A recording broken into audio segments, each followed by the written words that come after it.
नमस्कार, आदाब, सत श्री अकाल। मैं हूं देवेंद्र मिश्रा और आप देख रहे हैं धमतरी का सबसे पसंदीदा न्यूज़ चैनल डीएनए, जिसमें हम रोज़ लेकर आते हैं शहर से जुड़े और आप सभी को प्रभावित करने वाले मुद्दे, करते हैं उनकी एनालिसिस और बताते हैं खबरों के पीछे छिपी सच्चाई को। गहराई से परख होती है हर उस घटना की जो खबरों की भीड़ में आम होकर गुम सी हो जाती है। हम लेकर आते हैं परिचर्चा कार्यक्रम, मीडिया की चौपाल और वार्ड परिक्रमा, जिसमें शहर के प्रतिष्ठित लोग शहर हित की बातें बेबाकी से रखते हैं। बहरहाल आज हम लेकर आए हैं अपने जिला ब्यूरो की ग्राउंड जीरो से रिपोर्ट। देखिए क्या है आज की ताज़ा तरीन घटना। बुधवार को भाजपा निगम घेरने निकली तो अच्छा खासा हंगामा हो गया। निगम दफ्तर के बाहर करीब 1.5 घंटे तक पुलिस और भाजपाइयों के बीच रोकने और घुसने के लिए हंगामेदार जद्दोजहद चलती रही। दरअसल साफ सफाई, जल भराव, अवैध निर्माण और पीएम आवास जैसे आधा दर्जन मुद्दों को लेकर भाजपा ने आक्रोश रैली निकाली और निगम दफ्तर का घेराव करने निकली, लेकिन पुलिस ने निगम के पास बैरिकेडिंग कर प्रदर्शनकारियों को रोक दिया। करीब 1.5 घंटे तक वहीं पर नारेबाजी और धक्का मुक्की चलती रही। मौके पर 2 डीएसपी, 3 थाना प्रभारी सहित बड़ी संख्या में पुलिस बल तैनात थी, लेकिन आखिरकार भाजपाई बैरिकेड तोड़कर निगम तक पहुंच ही गए और मेन गेट पर नारेबाजी करने लगे। भाजपाई चाह रहे थे कि महापौर या निगम आयुक्त आकर ज्ञापन ले, लेकिन दोनों में से कोई नहीं आया और एसडीएम को भेज दिया गया। इससे भाजपाई और भड़क गए और महापौर का पुतला जलाने की नाकाम कोशिश की। आखिरकार निगम आयुक्त को सामने आकर भाजपाइयों की बात सुननी पड़ी और ज्ञापन भी लेना पड़ा। तब प्रदर्शनकारी भाजपाई शांत हुए। क्या कहते हैं प्रदर्शनकारी, आइए जरा सुनिए। कांग्रेस की सरकार मतलब लोकतंत्र को की हत्या करना और लोकतंत्र को बचाए रखने के लिए भारतीय जनता पार्टी लगातार सड़क की लड़ाई, चाहे शहरी इलाके हो चाहे ग्रामीण इलाके हो, चाहे वो ग्रामीण की मांग हो चाहे शहर की मांग हो, उनको लेकर भारतीय जनता पार्टी लगातार सड़क की लड़ाई लड़ती है। आज भी हमारे भारतीय जनता पार्टी के नेता कार्यकर्ताओं के माध्यम से और वार्ड के वासियों के माध्यम से नगर निगम में जो व्याप्त जो भ्रष्टाचार है, अनियमितता है और खास करके जो पानी निकासी के संबंध में हम सभी देख रहे हैं कि अतिवृष्टि के कारण पूरा शहर लबरेज है और इनके द्वारा अवैध कॉलोनियों के माध्यम से जो कुछ मुहाने हैं पानी निकलने के, उसको भी बंद किया जा रहा है। अनियमित कॉलोनी को इनके द्वारा पाला पोसा जा रहा है। उनके विरोध में और ख़ास करके जो विकास शुल्क का इन्होंने 2.5 करोड़ रुपया वसूला है कि ये किस हिसाब से लिया जा रहा है। जब हमसे जानकारी लिया गया तो इन्होंने लिखित में दिया है कि इस प्रकार का कोई आदेश नहीं है, फिर भी 2.5 करोड़ रुपया इन्होंने वसूली किया है। तो उसका क्या हिसाब किताब है और ऐसे अवैध वसूली इनके पार्षदों के द्वारा, इनके महापौर के द्वारा किया जा रहा है और आयुक्त भी इसमें शामिल हैं कि इस प्रकार से अवैध वसूली यहाँ पर किया जा रहा है। हम सभी जानते हैं कि वसूली की राशि, चाहे वो जंगल बेचना हो, रेत बेचना हो, खान बेचना हो, जितने भी प्राकृतिक संपदाओं को बेचकर भूपेश बघेल के द्वारा जो अम्मा को राशि पहुँचाई जा रही है, विभिन्न राज्यों के चुनाव में जो राशि यहाँ के छत्तीसगढ़ को बेचकर किया जा रहा है, हम सब जान रहे हैं और इसका भुगतना कांग्रेस की सरकार को 1.5 साल बाद पड़ेगा और इसका जवाब छत्तीसगढ़ की जनता देगी। आज का जो यह प्रदर्शन है, दरअसल यह प्रदर्शन नहीं है, यह जनता का दर्द है। जो हम भारतीय जनता पार्टी का मतलब होता है कि जनता के लिए सुशासन देना। हम भारतीय जनता पार्टी लगातार ये काम करते आए हैं।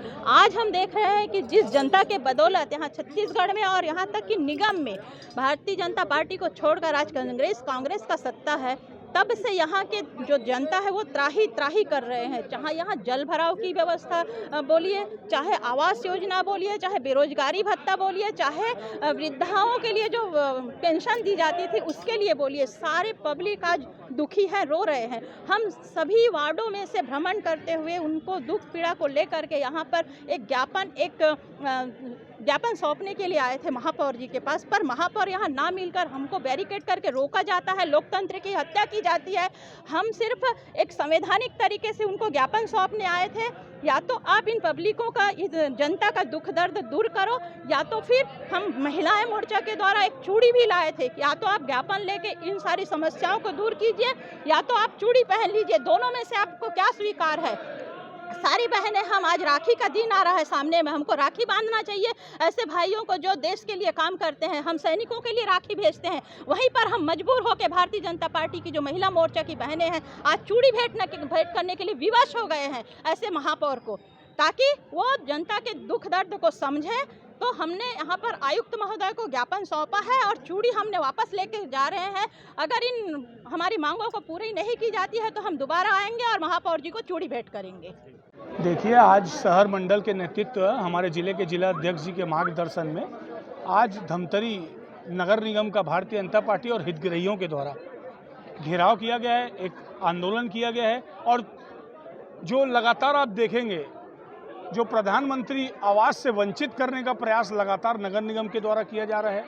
आज इन्होंने बड़े बड़े फोटो खिंचवाए हैं और इन्होंने ये कहा है कि हमने तालाब भराए हैं। अरे, मैं हृदय से धन्यवाद आभार व्यक्त करता हूँ। आपने तालाब नहीं, पूरे शहर को जलमग्न किया है। ये स्थिति है आज। और आज हमारे भारतीय जनता युवा मोर्चा के कार्यकर्ताओं ने भी आवेदन दिया है और नम्रतापूर्ण निवेदन किया है महापौर और कमिश्नर से कि जो गरीबों को पट्टा देने का वादा आप लोगों के द्वारा किया गया था और जो अन्य प्रकार की जो भी आपके नगर निगम के द्वारा घोषणा की गई थी, उसे जल्द से जल्द पूरा करें, अन्यथा उग्र आंदोलन भारतीय जनता युवा मोर्चा के द्वारा किया जाएगा। दूसरी बात, हम सारे पार्षदगण 3 साल में यदि किसी बात से वंचित हो रहे हैं, धमतरी के जनता के मांगों को यहाँ के सामान्य सभा में उठाने से वंचित हो रहे हैं। धमतरी नगर निगम का दुर्भाग्य है कि 3 साल में सिर्फ 3 सामान्य सभा होती है, उसमें भी 2 बजट बैठक होता है। ये क्या है नगर निगम के जनप्रतिनिधि अपनी जनता के प्रति, अपने जनप्रतिनिधियों के प्रति जवाबदेही नहीं है और जो काम पिछला कार्यकाल छोड़ के गया था उसको ही पूरा नहीं कर सक रहे हैं, चाहे ऑडिटोरियम हो, चाहे बालक चौक कॉम्प्लेक्स हो, चाहे प्रधानमंत्री आवास हो। ये सारे काम को पूरे करने के लिए आज आए हैं। ये दुर्भाग्य है कि यहाँ कोई जनप्रतिनिधि नहीं मिलता है। अधिकारी बैठक में बोलते हैं, भारतीय जनता पार्टी कार्यकर्ता जनता की आवाज़ को नगर निगम के द्वार तक पहुँचाए हैं। आने वाले समय में यदि मांग पूरी नहीं होती है तो जनता के साथ लोकतांत्रिक पद्धति से फिर से बृहद आंदोलन करने के लिए बाध्य होंगे। आज का घेराव इसलिए किया गया कि जब से नगर निगम में कांग्रेसी सरकार काबिज है, तब से कुंभकर्णी नींद में सोई हुई है। और रही बात, एक मैं बहुत बढ़िया विषय आप लोग के सामने रख रहा हूँ, जो पीडी नाला का पुल है, उधर मैं मीडिया के माध्यम से नगर निगम का ध्यान आकृष्ट कराना चाहता हूँ और नगर की जनता का, कि वो पुल 10 फीट चौड़ा है, उसको 6 फीट का बनाया जा रहा है आगे, तो उससे शहर में भविष्य में और भयावह स्थिति बनेगी। और कांग्रेस के लोग एरिस्टोक्रेट लोग हैं, उनसे सफाई का काम उनका नहीं है। ये लोग सब उद्योगपति लोग हैं। सफाई का काम नगर निगम की रोज़मर्रा की समस्याओं को निपटारा सिर्फ भाजपा कर सकती है। और ऐसी ऐसी जगह पे पानी भर रहा है, ऐसी ऐसी जगह पे ड्रेनेज सिस्टम ब्लॉक हो गया है, जो आज तक 140 साल के इतिहास में कभी नहीं हुआ। चाहे आप सदर बाजार देख लो, चाहे बालक चौक देख लो, आमापारा में पानी भरता था, बालक चौक में कभी पानी नहीं भरता था। ये आईना है नगर निगम के कार्यों का।